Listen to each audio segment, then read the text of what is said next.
Hello.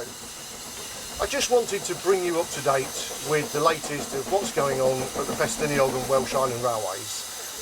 This update video is for our staff, supporters and volunteers, so you can get a bit of an idea of how things are going as we've started the spring season and the challenges that lie ahead for us.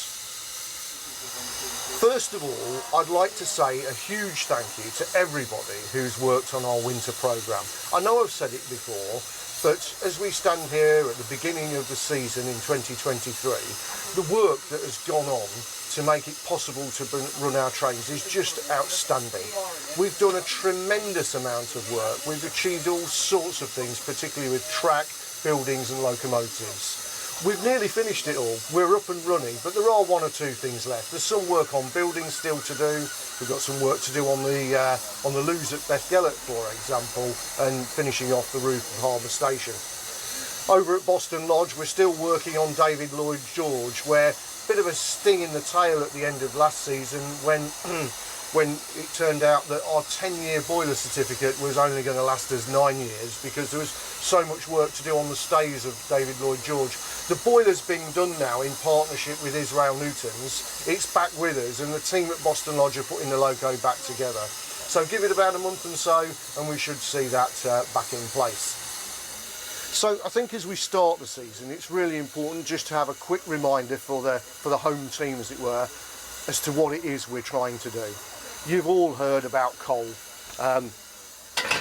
It's in there burning right now. It's costing us a lot of money, but it's not just coal.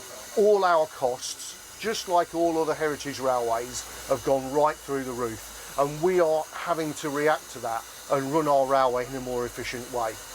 We've been learning a lot along the way in the last few years, and we continue to learn, and we continue to rely on the support of our volunteers, staff and members as we try and hone the operation to make sure that we make money.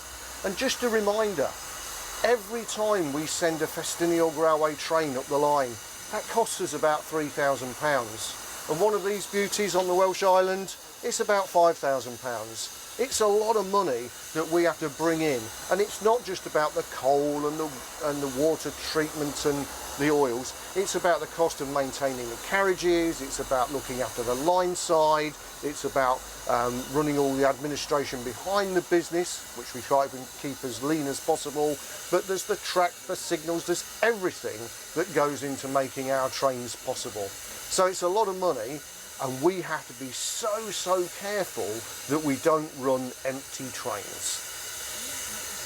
So I'm going to give you a little bit more of a picture, an image of what we're trying to do and why, because I know there's a lot of debate on the internet and on social media about what we're doing, why we're doing it and so on. I'm going to try and give a few explanations of that as we go along.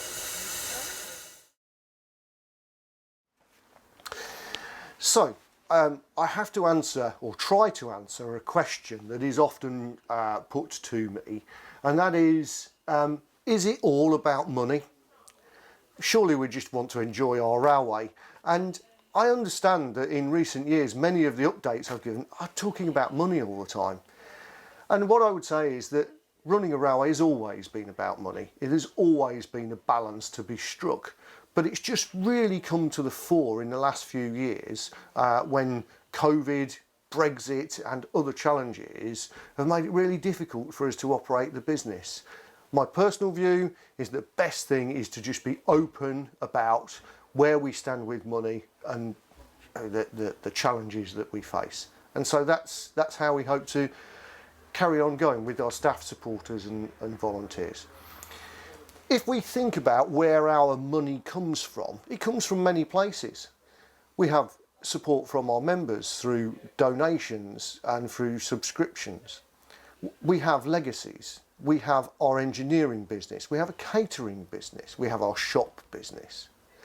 But most of our income, more than 50% of it, comes from operating trains.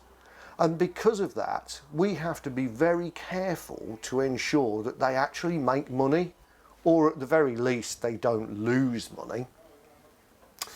And so we look very closely at what we do, and we really don't want to be running empty trains, because empty trains really do cost us an enormous amount of money that we just can no longer afford. So we've got to make it all stack up. Generally speaking, what we have tried to do is make sure that the operations of the railway pay their way.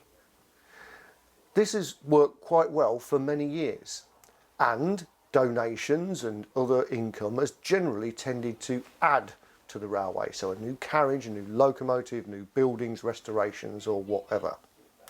However, as time goes on, our asset base has grown. The evidence of that is all around you. 65 carriages, 70 buildings, more than 20 steam locomotives and so on. So we've got a big train set, and no longer can we simply afford to pay for all of that from train operations. Most of it, yes, but we do need a little bit of help from time to time. A great example is the wall at Tannabalk. The wall on the driveway at Tannabalk Station collapsed, and we simply had to repair it, otherwise we wouldn't have access to the station anymore. You know, that's cost around £60,000, and thanks to the help of the Ffestiniog Railway Society, that cost has been covered, and we're very grateful for that, because that means we can continue. Had we had to find that cash from the revenue that comes from running trains, I know that we wouldn't have been able to find that this year. So there's a balance to be struck, and sometimes we will need a little bit of help, but the company will continue to try its best to make sure that the train services wash their face or make a little bit of money. I think that's a reasonable approach to take.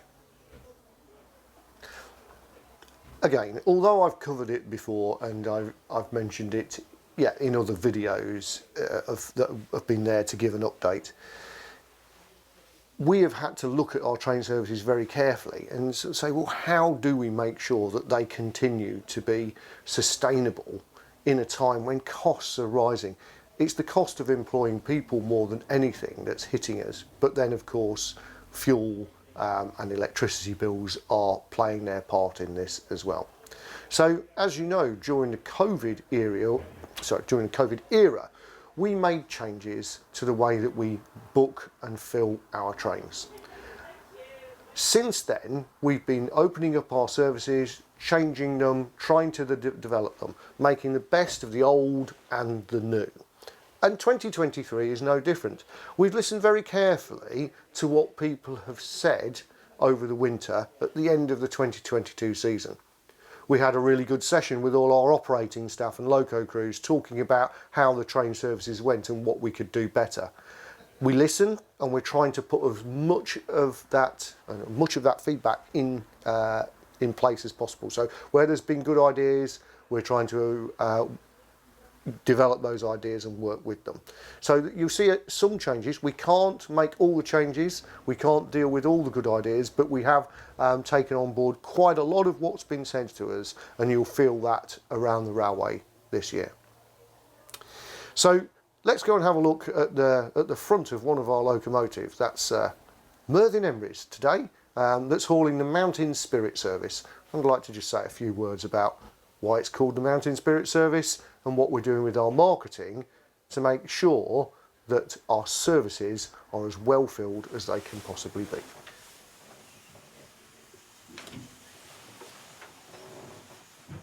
So I'd like to give a few words, a little explanation about our plans with the timetables that we operate. I know there's been a great deal of debate about it. Some days the internet is alive with conversation about what the Ffestiniog and Welsh Highland are doing with their timetables and named trains. Perhaps I can explain. So we have learnt that in the modern world, where many of our customers are not used to railway timetables and they are used to having a sat nav or just keying into their phone what they want and getting a response, that the traditional way of explaining our services wasn't working too well for us. It was okay, but we knew that a lot of people struggled with it. So during the COVID times, we came up with the idea of the named trains and the pre-booked service, and it's worked really well for us, and our customers really like it. The services are organised so that people get a warm welcome when they arrive. There's hosts on the platform explaining to people where to go, which train to catch, making sure that they're seated comfortably and that they're looked after throughout the journey. And people like this. They also like the fact that our named trains have got a defined package, so they know what they're getting when they book. And I know that that doesn't sit very comfortably with those of us who are used to the traditional way of running trains. It applies to me as to anybody else. But we have to change with the times if we're going to keep our market and make sure that we get enough income from those trains. So you will have just seen Merthin Emrys pass behind me, brandishing its lovely shiny new Mountain Spirit headboard. And you may say, is it necessary for every train to carry a headboard? Don't people know? Well, I can perhaps explain a little bit further. There is a method in this whole plan. So if I show you a photograph of one of our trains, you as a supporter or member may immediately recognise it for what it is. There's Blanche on Caermawr, you may say, or whatever it is. But for the average customer out there, when they see a photograph of one of our trains, it's just a train. Now, if our trains have names, people take photographs of our named trains and then Google them, they will find lots of information about our services and be directed to our website. So, by having named trains and names which are in the public domain, people are sharing, it builds our footprint on the web. It increases the number of searches that are driven to our website. It increases the number of images of our railway that are clearly our railway. And all that builds a web footprint which is so important to us in this modern day and age. If you like, you can compare it with brochures 20 years ago, when we were very pleased to have two railways, because in any rack of brochures we had a Ffestiniog leaflet and a Welsh Highland leaflet. So if somebody picked up 3 railway leaflets, chances are 2 out of the 3 were ours. We got 2 bites of the cherry. We're trying to do the same thing with the footprint on the web. We want to make sure that we've got a really strong footprint and that anybody searching for trains in Wales will find our trains. And importantly, if somebody said, which train was it you rode on? And they say, oh yeah, I've got a picture here. Here I am on the Woodland Wanderer. When you Google Woodland Wanderer, try it. You'll see, up comes our railway. So all of these little bits work together to make it better in terms of our sales and marketing platform. We've had some great suggestions. People have said, why not put the names on the side of the trains as well as on the headboards, on the locomotives?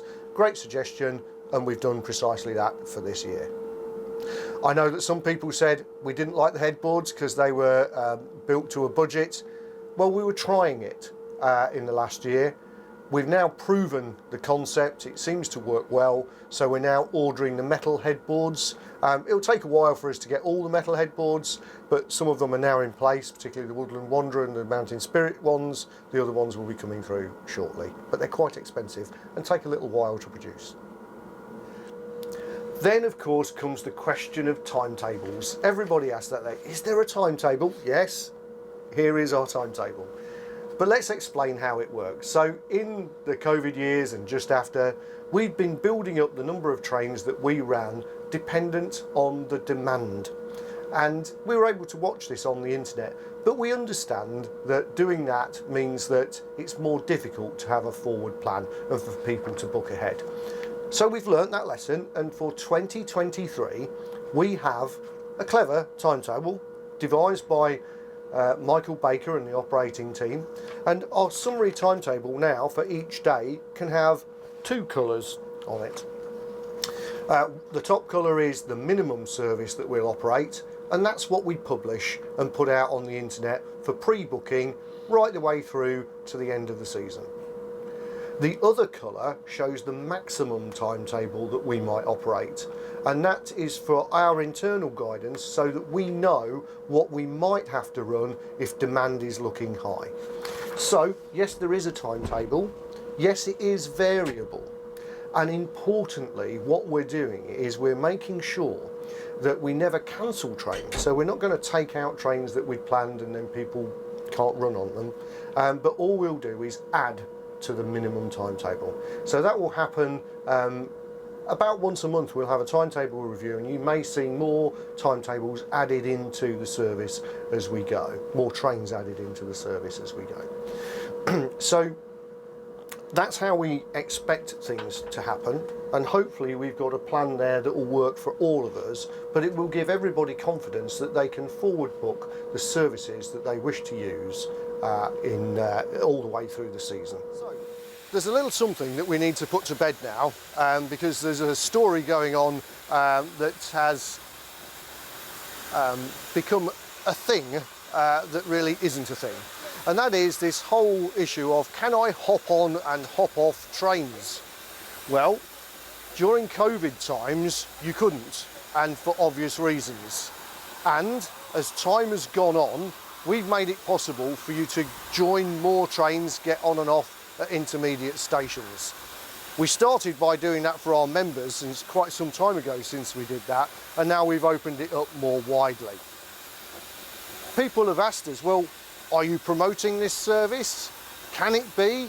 People are saying, no, you can't do it. I don't know where they get that from, but the truth is, yes, you can hop on and hop off our trains. But we're asking for your help with this because we want to do sensible arrangements to make it work. So what we're doing is, on each train there is one carriage which is allocated for intermediate stations, so you can hop on and hop off. However, we are asking that if you are doing a trip that starts from a terminal station, Blaenau, Porthmadog, Bestgelert, Carnarvon, where trains start and finish, please book first. Now, it is pre-booking, but it can just involve walking to the booking office 10 minutes before the train time and buying a ticket. Then we know where we are and we can make our best plans for the train. Then the intermediate carriage is available to the guard so that people can hop on and off at the stations up and down the line. Generally speaking, it's our members and supporters that make the most use of this service. So for clarity in our marketing efforts, we don't promote this first and foremost. What we sell primarily is the experiences like the Snowdonian Star, Harbour Master, Woodland Wanderer, Mountain Spirit, the Quarryman and the Quetling. That's what we sell, and we try and keep it simple. So if you're in the know, you're very welcome to hop on and hop off. Very good for members, but generally we try and sell the packages as much as we can so that we've got full trains. And full trains are the ones that make money for us. There is one exception to the hop on, hop off service, and that's the Woodland Wanderer service. This is run with compartment stock, and when people have booked their own compartment, generally speaking, they want to have their own compartment. It's part of the experience. So the Woodland Wanderer that runs from Porthmadog to Tannabolk and back is a pre-booking only service, but the rest of our trains you are able to hop on and hop off. So I hope that answers the question, and we can get rid of the myth that we don't do that anymore. Yes, we do, but we're trying to manage it carefully so that our railway gets the best possible income and keeps in good shape.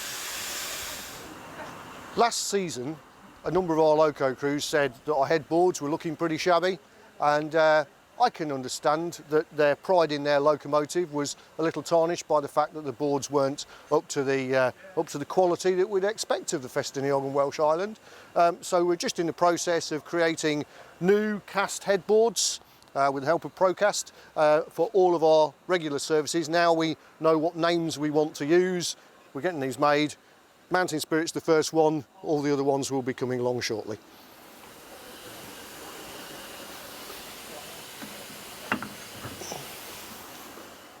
One of the other important parts of our business is catering, and as we've said in previous updates, it's been one of the most challenging areas for our business. We employ quite a lot of people in catering, and as we went through the COVID times, in common with many other businesses, we lost staff, they lost staff. people have just left the hotel and catering industry, and so it's become very difficult to offer a service. And so we've been building back from that position. We have a really good new team now who we are working with to deliver the kind of catering that people expect of our business. Our thoughts first and foremost are what the people riding on the trains expect. When they come and visit a railway, they would expect some kind of catering. They expect to be able to get a cup of tea and a sandwich and so on and so forth. And we build up from there. So one of the things you'll see a little bit less of is catering on the trains. The reason for that is A, it takes up a lot of people and we don't have huge numbers of people available to us. And also that it's quite difficult actually to make a profit from services on trains. So we've had to look at that carefully. So the way we've organised ourselves now is that for Ffestiniog services, food to go is available at Spooners, Tan y Bwlch and Blaen y Ffestiniog. So you can pick up a coffee and take it on the train with you. This means we can give good quality coffee and good quality pre-packed food that you can take on the train, and that seems to be working well. On arrival at Tan y Bwlch for things like the Woodland Wanderer service, of course, there's the great tea rooms there. And it's really pleasing to see there as well that we've been doing a lot of work over the winter at Tan y Bwlch. The play area is better for the kids. The woodland walk is improved. A new wall is in place and so on.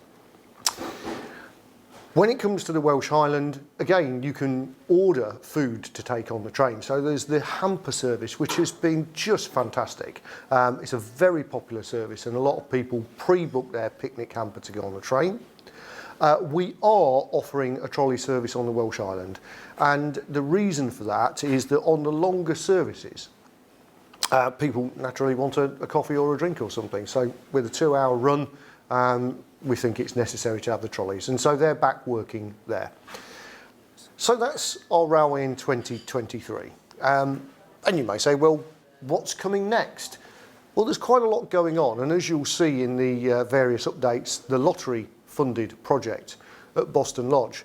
And I must say, the project at Boston Lodge is funded not only by the lottery, but also by the Ffestiniog Railway Society and by the Ffestiniog and Welsh Highland Railways Trust. So it's all our funding partners working together to make that project possible.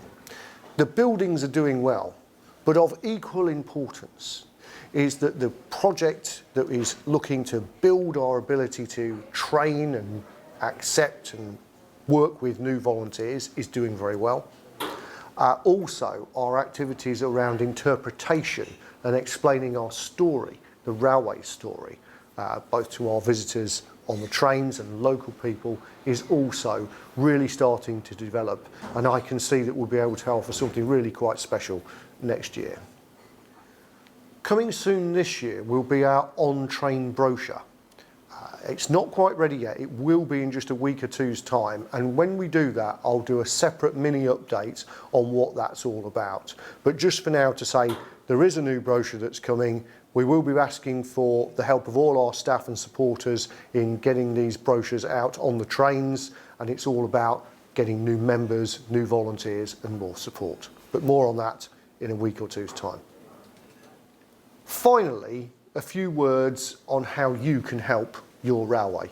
And I have to say, everybody has been so supportive over the recent years, whether it's volunteer labour, money, the staff going the extra mile. We've had so much help, and it's fantastic to be able to say that and to see the railway in such good shape. It's got a really great atmosphere around the place. Things are going well. So what can you do now? Well, the main thing is we sit at the beginning of the 2023 season. Please tell your friends about us. Please talk about the railway in a positive vein. If there are posts on social media, please share our posts. Please, can I ask you that you resist the temptation to put on a clever comment on our social media posts, which may be funny internally, but may not play so well to the outside world. We've all got a vested interest in making the Ffestiniog and Welsh Highland Railways look good. So let's push hard, let's push our services, let's tell the world about what we're doing, because if we do that now, if we all get together and push hard now, we could have a really good season. Easter traffic has been okay. Nothing to write home about. It's okay. We're content with it, but I know we can do better. And the thing that will make the difference now is the support of all of you telling the world about your railway and how great it is to ride on it.